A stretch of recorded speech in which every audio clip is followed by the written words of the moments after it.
Tapi gue kaget loh itu. Kaget sekali. Gimana kagetnya waktu itu? Wow. Itu berarti seluruh pegawai KPU-nya pakai Jihad pak, kan jadi seperti itu. Iya. Anjay.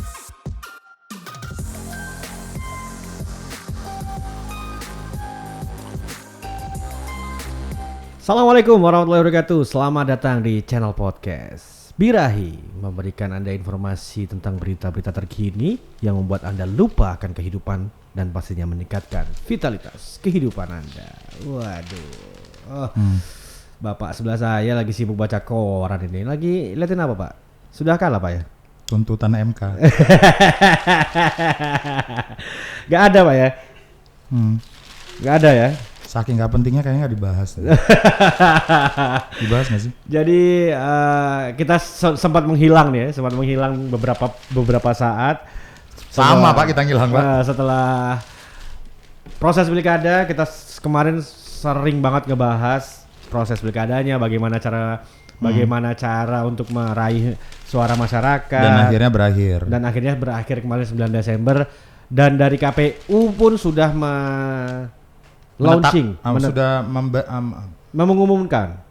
mengumumkan siapa yang menjadi menurut jawara. quick count. Apa KPU juga sudah? KPU udah sudah. Keluar. Oh, udah keluar. Makanya digugat. Oh, karena sudah mengeluarkan hasil dari KPU. Dari KPU. Makanya digugat. Tapi gua kaget loh itu. Kaget sekali. Gimana kagetnya waktu itu? Wow. Karena kan pada saat itu optimisme Bapak calon itu kan, at least kalau aku kalaupun kalah, itu nggak segede itu men. Iya. Itu gede banget loh. 150.000 suara ya. 14% kali pencoblosnya itu ada 1.120.000. Iya. 1.020.000 109. Berarti kan 100 ribuan. 14% kali 10%-nya aja udah 100 lah ya 150.000 orang. Iya 150.000. Ih itu banyak loh. Wow. Itu lebih besar daripada pemilih di Bontang. Yang hanya 85.000 jiwa. Di Bontang cuma 85.000. Menang hanya dengan 43.000 suara. Ini kalahnya 140.000 something gitu. Hanya menang di 3 kecamatan ya. Tapi semua dari 31 harusnya sudah legowo. Ya kan, pihak pertama dan maksudnya pendukung pihak pertama dan kedua harusnya tidak lagi saling berdebat kusir karena sudah ditetapkan oleh KPU. Kalau paslonnya silahkan, tapi pendukungnya ya harusnya tidak ada lagi perpecahan di Surabaya. Harusnya sudah selesai lah ya. Harusnya sudah selesai. Tapi emang ada perpecahan? Oh iya. Gak ada. Bukannya semua. Bukannya semuanya jadi satu ya? Iya kayaknya. Iya. Maksud. Enggak, maksudnya adalah kalau selama ini kan kita lihat yang datang di tempat kita ini kan ada paslon 1, ada pendukung paslon 1, ada pendukung paslon 2. Sometimes mereka saling debat. Bahkan ada yang saling serang dan sampai mengganggu pertemanan kan. Oke. Kalau tapi gini, kita balik dulu. Dari proses pilkada kemarin 9 Desember relatif aman. Aman. Relatif aman, berjalan dengan cukup lancar. Disclaimer-nya mungkin karena hujan ya. Ya. Dan ada beberapa lokasi yang memang ada COVID-nya juga cukup tinggi, terus sampai ke petugas KPPS-nya harus mendatangi ke rumah sakit dan kawan-kawan. Itu bagian dari cerita. Dan salah satu teman kita kan akhirnya masuk Mata Najwa. Siapa? Cak Feb.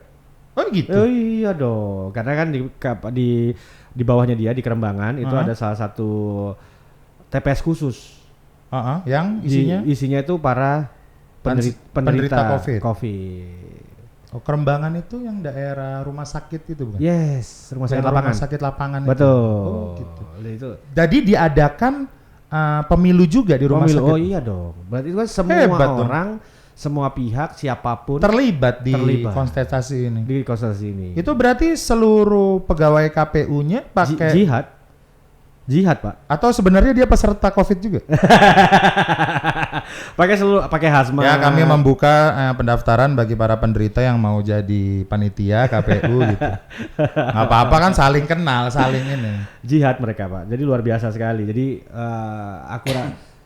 dengan jumlah 1.020.000 ya. Tapi itu lumayan gede dibandingkan pemilih Pemilu tahun pencoblosan sebelumnya. pencoblosan caleg. Oh gitu. Caleg tuh 850.000. 850.000 jadi ini hampir Ini naik 20% berarti kan? hampir 1 juta 1 juta lebih ya. Iya, walaupun secara keseluruhan dari total seluruh penduduk Surabaya itu cuma 48%. Oke, dari DPT-nya. Faktornya ada dua. Ya. Satu memang takut akan keadaan yang kayak gini. Yang kedua hujan. Hujan membuat orang jadi tidak Itu perlu menentukan 5 tahun ke depan harus jadi apa kayaknya 5 tahun ke depan bagi siapa aja yang mau maju pilwali atau siapa pilkada apapun harus masuk budget sewa pawang hujan. Budget budget untuk saksi. Betul. Pawang hujan. Berpengaruh sekali. Berpengaruh. Apalagi kalau lawannya incumbent. Menurut saya. Ya.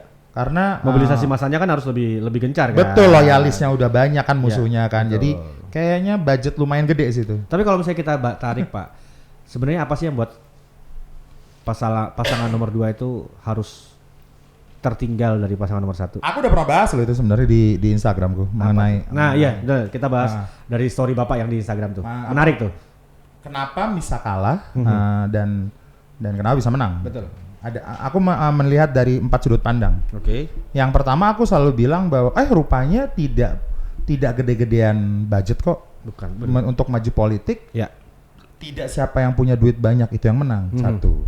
Yang kedua rupanya tidak gede-gedean trah kok.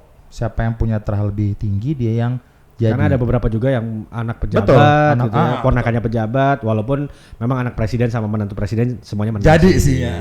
Atau yang ketiga tidak tergantung juga dari kepopuleran kok. Kenapa coba? Di Bandung itu Jin dan Jun sama back kanannya Persib Bandung itu maju. Iya. Atep lawan Sarul Gunawan loh. Iya. Itu kan kurang populer apa Atep jadi wakil bupati ya. Wakil bupati Iya. itu juga wakil, Sarulnya juga jadi wakil. Tapi dua-duanya kalah. Dua-duanya kalah. Oke. Atau yang ketiga apa ya? Populer, harta, trah. Udah kayaknya itu. Oh 3 itu. Berarti kayaknya bukan berdasarkan itu. Jadi ada hal lain yang rupanya pemilih Indonesia rupanya sudah pinter menurutku malah. Oke. Malah lebih pinter. Sudah lebih rasional ya? Sudah rasional, rasional. Maksudnya kan kalau dulu kita Bapak kan survei bahwa 100% orang Indonesia akan merubah suaranya karena politik uang. Yes. 70%. 70%. Nah, dan 70%-nya lagi akan mencoblos calon gara-gara uang 100.000. Iya. Ya, jadi berarti itu kayaknya udah nggak berlaku lagi. Maksudnya mungkin sudah berlaku, mulai bergeser. Sudah mulai bergeser karena sekali lagi akhirnya kan orang ini kita udah berjalan pilkada langsung, pilpres langsung dan langsung berefek Pak sama kehidupan kita sehari-hari. Apa? Pemimpin ini kan? Karena ini yang kita pilih, kalau sampai yang kita pilih yang jadi itu yang tidak sesuai dan tidak bisa menjalankan amanahnya, efeknya kan 5 tahun Pak. Iya sih. Iya, tapi kan ada beberapa orang yang menganggap nggak penting pimpinannya siapa aja. Ya karena nggak langsung directly berpengaruh pada hidupnya mereka. Betul. Besoknya setelah hari Rabu tanggal 9 Desember nyoblos, hari Kamis ya kembali kerja. Iya. Nah sehingga sebenarnya yang enak dibahas adalah kok bisa kalah yang di Surabaya? Nah itu tadi kan pertanyaan saya Pak, Bapak tanya balik saya. Oke. Ini saya jawab berarti ya? Iya dong. Oke, pandangan saya ada 3 hal yang penting sebenarnya. Yang pertama adalah terlalu jauh jarak antara si paslon nomor 2 dengan masyarakat. Padahal kan sapa warganya luar biasa loh Pak. Tiap hari. Bandingkan sama pihak nomor 1. Dia nge-set up elit politisnya itu adalah Jurkam dan ketua Bu Risma. Sedangkan si paslonnya dijadikan demokratis. Ya, yang bisa turun ke jalan. Bisa diposisikan bahwa pasangan Eri Cahyadi sama Armuji dia tiba-tiba lewat jalan lu stop bisa. Pak saya mau foto atau Pak saya mau ngobrol. Ayo ngobrol langsung diajak. Bener. Soalnya beberapa kali walaupun aku juga enak ya waktu Sebagai pendukung. Sebagai pendukung nomor 2 kan. Tapi beberapa kali waktu itu ketemu di Hotel Bumi, ketemu tuh tiba-tiba, Pak Eri saya dari ini bisa ngobrol dan bisa. Langsung face to face. Langsung face to face duduk. Oke. Kok bisa ya? Iya. Kok bisa gitu ya gitu ya? Itu akhirnya menjadikan ada engagement yang lebih ya. Mungkin Ya, ya. Sedangkan pada saat kita ngomongin paslon nomor 2 agak sulit loh itu. Ada temboknya. Ada protokolernya, ada jarak. Ada jaraknya. Oh, kalau misalkan mau ngobrol, itu yang pernah kita bahas di podcast kita di Suara Deksa. Betul. Ya. Kalau mau ketemu harus ini dulu, berapa orang dulu, apa yang mau diomongin itu. Ada filter Susah banget sih. Benar. Padahal aku selalu ngomong kan bahwa kalau mereka mau jadi pemimpin kita, harusnya kita yang mau wawancarain mereka dong, bukan mereka yang minta dihargai. Itu yang pertama, berarti paslon 2 ini memberikan jarak antara bukan memberikan jarak ya, tapi circle-nya yang membuat dia akhirnya berjarak. Tapi kalau misalkan kita kenal sama dia bisa aja. Maksudnya aku sama Pak Mujiaman tuh telepon aja. Berarti harus kenal dulu. Betul. Harus jadi seseorang dulu. Baru bisa. Lah terus mungkin ya. Nasibnya rakyat yang lain gimana? Terus yang kedua adalah gua gak berani jawab anjing. Nasibnya war gimana tahu gua. Ya untungnya nggak jadi kan. Belum sih kan masih digugat. No comment. Iya. Nah, tapi ntar kita harus bahas tuh gugatannya soalnya agak aneh juga. Ya. Yang kedua berhubungan sama narasi. Dari awal aku kita ngobrol berhubungan sama pemimpin tuh harus punya narasi gitu. At least dua-duanya tidak punya narasi, menurutku. Tidak punya narasi yang kuat. Tapi pasangan nomor 1 kebantu karena narasinya Bu Risma sebelumnya. Ngerti? Sedangkan yang baru narasinya ofensif, agresif. Justru aku kebalikan. Justru aku nggak ngelihat ofensif agresifnya. Lah iya, dia ofensif tapi ofensif pragmatis. Dia offense tapi pada saat diberikan counter dia masa bodoh. Ya. Nggak boleh gitu dong. Betul. Nggak boleh gitu dong. Mau nggak mau Anda paslon nomor 2 ini berposisi sebagai penantang. Makanya maksudnya gini, kalau kita main bola terus kita nge-shoot offense nih. Terus di-shoot kena tiang. Tang. Gitu kan? Terus second layernya nggak bisa ngegol, ya udah nggak akan gol. Nggak reaktif ya? Nggak reaktif, bukan reaktif ya. Beda loh antara reaktif sama memang dia ngasih another way, cara lain untuk ngegolin ya. Bukan reaktif. Alternatif jadi, mungkin ya. Lebih ke kalau reaktif itu kan dia langsung lebih sigap gitu. Sigap. Maksudnya kalau misalkan kamu menyerang seseorang terus dia udah punya jawaban atas serangan itu, terus lu abaikan seakan-akan lu nggak mau tahu. Iya kosong dong. Akhirnya malah jadi counter. Harusnya kalau misalkan lu serang, dia bales, aku udah tahu kamu bakal jawab itu, kasih jawaban yang lebih. Harusnya itu seperti ini. Nah, itu beda. Berarti harusnya udah ada setup. Betul. Setup dulu nih. Kita mau nyerang isu tentang ini nih. Kalau FAQ kan biasanya gitu. Kalau udah pertanyaan ini, pasti dia akan nanyain. Ya. Itu kayaknya nggak siap. Iya, betul. Jadi justru malah ngasih angin ke pasangan. Malah menguntungkan. Betul. Itu yang sering terjadi kayak ini kan ofensif kita kok malah keserang sih. Iya. Nah, jadi narasi itu menurutku hal yang penting sekali dan kayaknya salah milih konsultan. Wadidaw, saya sih tidak mau bahas sampai ke sana. Enggak, maksudnya narasi itu kan harusnya dibuat oleh konsultan. Ya, tapi kan tetap berdasarkan pola pikir dan landasan. Aku tuh pernah cara memandang masalah dari si paslon dong. Betul, aku tuh selalu dapat konsultan hanya tinggal mengembangkan saja. Aku selalu dapat analogi yang kurang tepat di grup sebelah. Analoginya adalah paslon itu adalah pasangan pengantin. Yang mana pasangan pengantin itu nggak boleh cawi-cawi. Dia itu hanya di atas panggung salaman nama tamu dan semuanya beres. Wait, paslon siapa nih? Ada IO-nya gitu ya.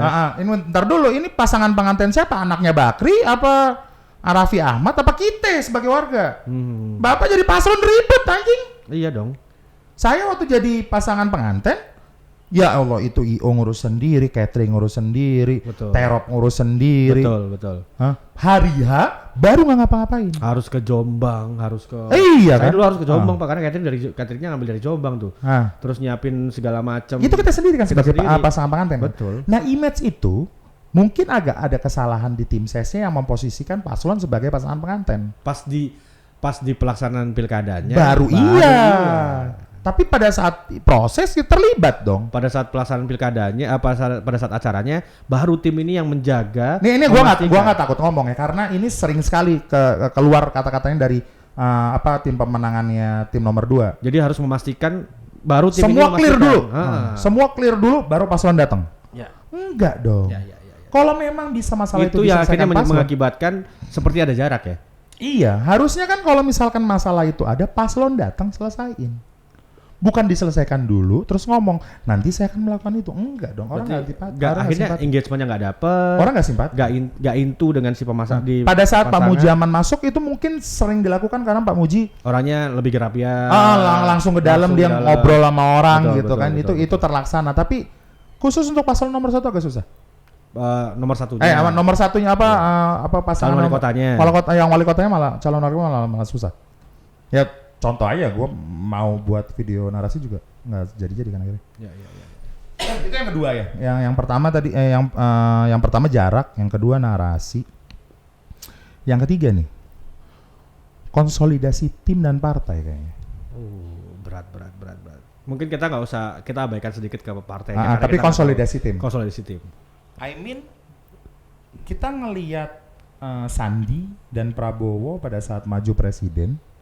Ingat gak kita tuh sering lihat konten bahwa dia lagi konsolidasi tim, dia lagi ngobrol sama timnya, dia lagi. Tapi kan katanya super tim, Pak. Mungkin ya. Kan anggapan boleh dari dua sisi kan. Ya. Dari mereka mungkin merasa super. Tapi kan kalau saya pegang Karena kryptonite, super tim, karena semua masalah yang selesai timnya, Pak. Kan jadi super tim. Iya. anjay. Balik lagi ke masalah yang pertama tadi kan akhirnya. Iya. Ya benar super tim, tapi akhirnya karena super tim. Oh gini. Ini benar. Kayaknya menarik deh. Mungkin super tim, tapi timnya tidak diberikan kepercayaan untuk handling. Gimana jadi super tim kalau timnya nggak dikasih kepercayaan? Loh, personal orangnya super. Atau yang memilih tim ini akhirnya tidak punya kendali Bisa jadi. dengan timnya. Atau super tim ini cuman hanya sebagai gimmick Atau untuk melawan Bu Risma yang Superman gitu loh. Atau super tim ini Kenapa kayak stensilan sih ya, akhirnya? atau super tim ini direkrut bukan karena loyalitas, Betul, bisa jadi. tapi karena Material, material. bisa jadi. Tapi nggak ada salahnya loh kita ngerekrut profesional untuk mengerjakan sesuatu hal yang bagus. Betul. Outsider tuh bagus. Betul. Tapi pada saat dia ngasih insight dan tidak diterima, itu goblok. Ngerti Nah, gak? pada saat profesionalitas ketemu sama loyalitas, apa yang akan terjadi harusnya? Luar biasa. Luar biasa. Nah, berarti profesionalitasnya sudah terjadi karena mereka super tim, ya kan? Tapi pada saat ngomong loyalitas, ini yang masih dipertanyakan. Karena kalau aku dibandingkan dengan tim paslon nomor 1, Budgetnya jauh loh. nggak cuma budget yang jauh, tapi loyalitasnya timnya tuh Oh iya, gila, setuju banget. Gila. Dari Aku berpikir malah merah sudah mulai luntur. Enggak ya anjing. kuat banget. Iya, kuat banget ya. Ya itu yang membuat aku sebenarnya pas hari H pun agak kaget. Loh itu jam 10 pagi tuh aku ngeliat quick count, itu nomor 2 menang loh 62%. Tapi suara masuk baru 35%. Terus jam 1 aku ngeliat masih menang dia 54% berapa gitu. Jam setengah 3 90% masuk suara 5743 wanjay. Tapi 90% masuk. Udah selesai. Selesai. Nah, yang itu menurutku jadi ada 3. Yang pertama berhubungan sama jarak calon wali kota yang memang berjarak dengan pemilihnya. Yang kedua narasi. Narasinya bagus loh sebenarnya. Banget loh. Ya. Narasinya bagus banget. Cuman yang masalahnya adalah publikasi dan juga saluran saluran ini apa namanya? Gimana? Funneling ya. Funneling ya kita ngomongnya. Siapa funneling. yang maksudnya Ini gini mau loh. sampai kemana? Sebagus yang apa ditarget? narasimu, tapi kalau yang mendengar narasi itu adalah orang yang tidak mencoblos, Kalau saya sih bukan distribusinya aku rasa sih sangat luar biasa dengan budget yang dipunya, dengan baliho-baliho yang ada. efektif enggak budgetnya? Masalahnya tidak di set up kalau aku. Setup apa nih? Di set up untuk jadi kita membangun cerita itu, ya. Kita bikin film aja lah. Kita ngomong bikin film, bikin cerita, bikin sebagainya. Itu kan kita buat narasi yang saling sambung menyambung. Bisa di stretch juga. Bisa di stretch. Pun misalnya ada yang keluar harus ada gimmicknya kemana, tapi itu semua udah kita kondisikan. Sehingga apa yang kita memang mau sampaikan itu harusnya bisa clear. Nah ini kayaknya nggak clear. Aku cukup tergelitik ngelihat satu baliho yang gede banget, yang di situ ada fotonya Dahlan Iskan, fotonya Azrul Ananda, ya. Itu di baliho di jalur Utama. di jalur utama. Mahal lah ya. Mahal, tapi pesannya nggak dapet. Apa tulisannya apa? Ya banyak banget. Oh, jurnal. Jadi kayak Cerpen. menceritakan tentang paslon nomor 2 ini baik ini segala. Nggak penting. Just tulis dengan besar misalnya memang udah Kami mendukung gitu ya. clear. Udah selesai. Kami mendukung, ayo ikut mendukung. Yes, Selesai. selesai. Ya mungkin dia merasa bahwa orang Surabaya senang baca. Yang mana? Itu kenapa di Surabaya masih ada library di daerah nggak tahu jelas. Nah, ya kan? Coba lihat kalau misalnya bandingin sama baliho-balihonya Yang cuman meneruskan kebaikan, meluruskan kebaikan clear gitu atau Surabaya Bersatu. Berarti tim komunikasinya dong. Tim komunikasinya. Baik yang ketiga ya tim ya. Iya. Oke. Ya setuju, I agree. Jadi dengan terlalu banyak narasi yang akhirnya bingung mana yang mau dijadiin senjata utama. Padahal dia udah punya satu tagline Surabaya Next Level. Cuman Surabaya Next Levelnya ini tidak Kuat juga. dibungkus dengan sesuatu yang Relate relate gitu. dengan masyarakat.